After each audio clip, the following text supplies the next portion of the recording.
Ketua DPW MSPMI Jawa Timur, Jazuli SH, marah saat melakukan audensi di gedung DPRD 1 Jawa Timur pada Rabu 22 Desember 2021. Mau tidak? Saya tanya seperti itu. Mau tidak? Adakah hakim yang di sini? Tidak ada yang berani mau. Giliran buruh yang sudah kerja 40 tahun tiba-tiba dirampas oleh negara. Suatu saat kita tidak tahu yang terjadi hari esok, Pak. Ingat ucapan saya suatu saat ya. Mungkin hari ini kita di posisi buruh yang teraniaya. Tidak tahu 3 tahun, 3 generasi kemudian kita yang berbalik berposisi di situ. Kira-kira cucu Anda nanti di posisi kita, siap nggak Anda mendengar? Yang menjadi pemicunya adalah kalimat yang disampaikan oleh perwakilan dari Pengadilan Tinggi Surabaya, Permadi SH, yang menyarankan buruh agar bersabar dalam menghadapi putusan MK. Putusan MK, tapi katanya nggak boleh debat, ya oke lah, nggak apa-apa. Tapi pada intinya memang kita semua harus sabar, karena memang sebagaimana dikatakan oleh Ibu tadi dan itu bahwa MK seolah-olah menggantung, itu memang iya, tetapi itu sebenarnya sesuatu yang harus kita apresiasi, ya. Karena apa? Karena ketika uji material oleh buruh, oleh LSM, oleh apa, semuanya ditolak, tapi kemudian dengan uji material uji formil MK itu mengabulkan dan memberi toleransi 2 tahun kepada pemerintah, artinya MK itu sudah melakukan check and balances terhadap pemerintah. Ya, ini yang harus kita hargai, dan kita tidak bisa memaksakan, oh ini harus, tadi Bapak katakan sudah batal, jangan debat-debat lagi. Itu nggak bisa seperti itu. Semuanya berproses. Jadi semuanya mesti sabar. Innallaha ma'as-sabirin. Itu ya. Apa yang disampaikan oleh Jazuli berikut sangat mewakili suara dari kaum buruh. Sabar, ya memang kalau orang yang sudah kenyang bicara sabar itu enak. Tapi kalau orang sudah lapar bicara sabar itu jauh lebih berat, walaupun balanya lebih besar. Ya, saya bertanya kepada beliau waktu Pak Mahfud, apakah orang yang ada di Republik ini tidak butuh upah? Saya tanya kepada hakim, Anda seorang hakim, mulai bekerja usia 20 tahun, umur 56 tahun Anda pensiun, tiba-tiba di saat tua Anda pensiun, Anda dirampas. Mau tidak? Saya tanya seperti itu. Mau tidak? Adakah hakim yang di sini? Tidak ada yang berani mau. Giliran buruh yang sudah kerja 40 tahun tiba-tiba dirampas oleh negara. Suatu saat kita tidak tahu yang terjadi hari esok, Pak. Ingat ucapan saya suatu saat ya. Mungkin hari ini kita di posisi buruh yang teraniaya. Tidak tahu 3 tahun, 3 generasi kemudian kita yang berbalik berposisi di situ.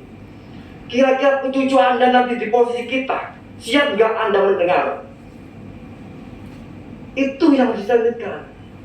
Lihat anggota-anggota kami sudah kerja puluhan tahun, mendekati mau pensiun, hari ini yang harusnya mendapatkan 100 juta, dipangkas menjadi 30 juta.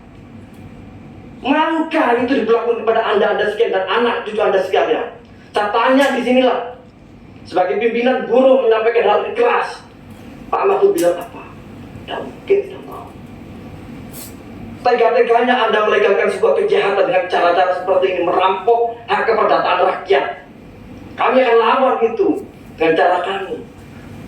Itu Pak perlu disampaikan ya. Saya juga orang Muslim, saya juga di pesantren kecil.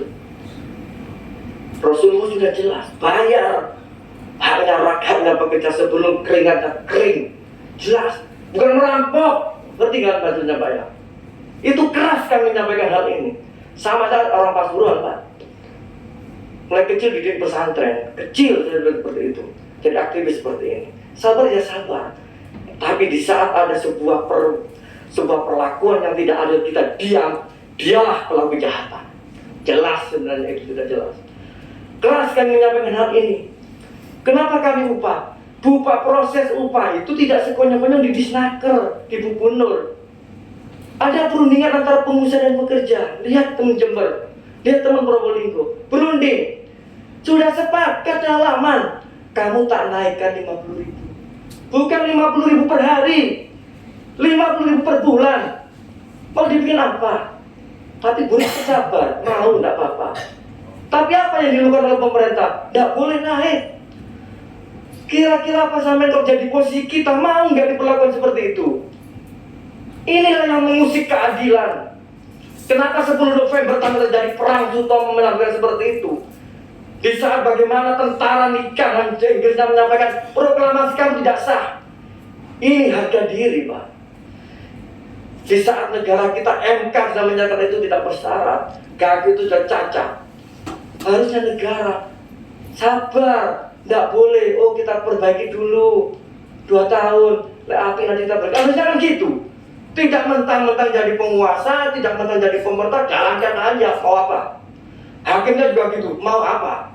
Saya minta malu. Lah kalau semua sudah berbicara mau apa, buruhnya juga bisa. Tutup aja jalan-jalan semuanya, mau apa? Bangkrut semuanya. Udah cari bayar aja pajak-pajaknya, bangkrut aja semuanya. Apa itu yang diinginkan? Hari ini kita punya solusi.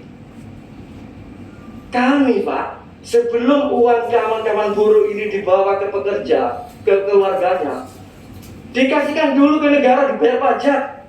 Tahu nggak? Inilah kemarahan-marahan kita ya. Sekali lagi ya, kami kritis keras terus sudah kebijakan. Bukan kami tidak ingin menang-menangan. Kalau sabar ya ayo sabar, cooling down semuanya. Pemerintah cooling down, kami juga cooling down sesuai dengan arahan MK. Tangguhkan seluruh kebijakan dan keluarkan. Itu jelas. Jadi jangan diktum putusan yang mengatakan, yang menguntungkan dia saja yang digunakan, sementara diktum yang lain diabaikan. Inilah yang kami sesalkan. Tapi yakinlah kehidupan ini hanya sementara. Bolak-balik zaman tidak tahu kawan. Sekarang ya yakinlah kawan-kawan. Doa kawan-kawan pasti akan terijabah. Dan kalau itu benar-benar terjadi, sudah dijawab oleh Semeru. Nggak tahu, nggak ada bedanya yang di Semeru contoh gunung guru meletus, kaya miskin semuanya kena lindas. Sadarlah kawan-kawan wahai penguasa. Saya minta kepada Gubernur Jawa Timur, tolong provisi UMK berapa kata nggak naik miliaran, Pak. Nggak naik miliar, 100.000 per bulan bukan per hari. Udahlah, hari ini kalau tidak direvisi Pak Kadis, sekali lagi, disparitas upah antar di Jawa Timur terjadi kesenjangan sosial yang sangat tinggi. Lihat yang ada di Surabaya 4, sekarang putusannya berapa? 4,3 atau 4,5 juta. Lihat yang ada di daerah lain, cuma 2 juta, 2,5 juta. Masa kerjanya sama, pabriknya sama, waktunya sama, budgetnya tinggal 120% bedanya. Ya sing wajar lah Pak. Apalagi di Surabaya dinaikkan 75.000, di Tuban naiknya 6.000. Sudah jualannya jauh, tambah jauh lagi. Harusnya dengan tol semua nyambung, ekonomi bisa tidak terjadi disparitas kesenjangan sosial. Itulah kenapa suara kami kritik keras terhadap sifat kebijakan. Bukan apa Pak, enak terus terang aja ya, ngomong sabar itu enak, tapi adalah yang sangat berat. Lihatlah di posisi kita itu, kenapa sih kamu demo? Ya karena kami dirampas tadi loh Pak, dirampas.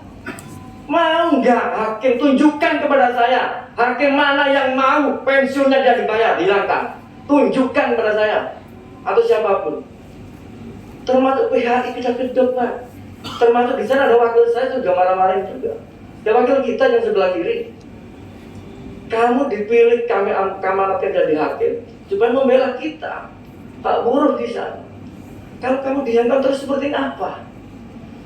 Inilah Pak ya, sekali lagi ya, saya berharap pengadilan tinggi sebagai pengawasannya walaupun tidak terlibat langsung dalam PHI, tahulah bagaimana kemerdekaan hakim, bahasa-bahasa hukum saya ngerti semuanya hal itu seperti itu ya. Tapi ada nilai-nilai hakim itu bukan corongnya undang-undang. Disitulah yang kami sesalkan. Kamu sudah 50 tahun kerja di pabrik, sudah berjanjian mati dapat pesangon sekian, kok tiba-tiba datang presiden tak pulang. Nah kalau jadi corong undang-undang itu jangan jadi hakim. Kalau ada seperti bahasa kita kan seperti itu Pak ya. Ada nurani, dan di dalam dada itu ada sebuah gumpal darah hati. Di situ Pak, sekali lagi ya. Kami juga akan demo lagi nanti ke PN Surabaya, teman. Tetap demo.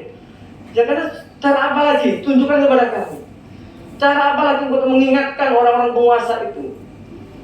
Jangan sampai kemiskinan buruh hanya karena sebuah tanda tangan. Kami tidak akan terima hal itu. Terima kasih Pak. Ya, itu suara kita.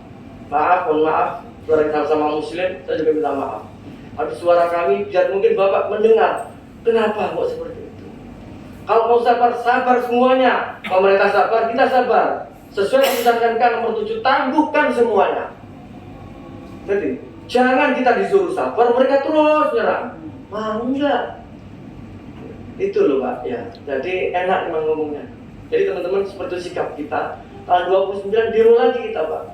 Daerah tahun baru, tidak mungkin sama lah dengan orang-orang petinggi, pejabat-pejabat yang bisa ada jadwal tahun baru. Tidak ada, 29 demo lagi Pak.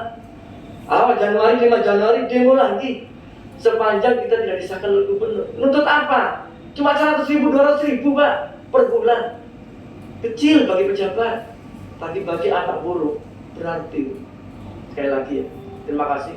Moga-moga Bapak mengerti dengan apa yang kami sampaikan ini. Assalamualaikum warahmatullahi wabarakatuh.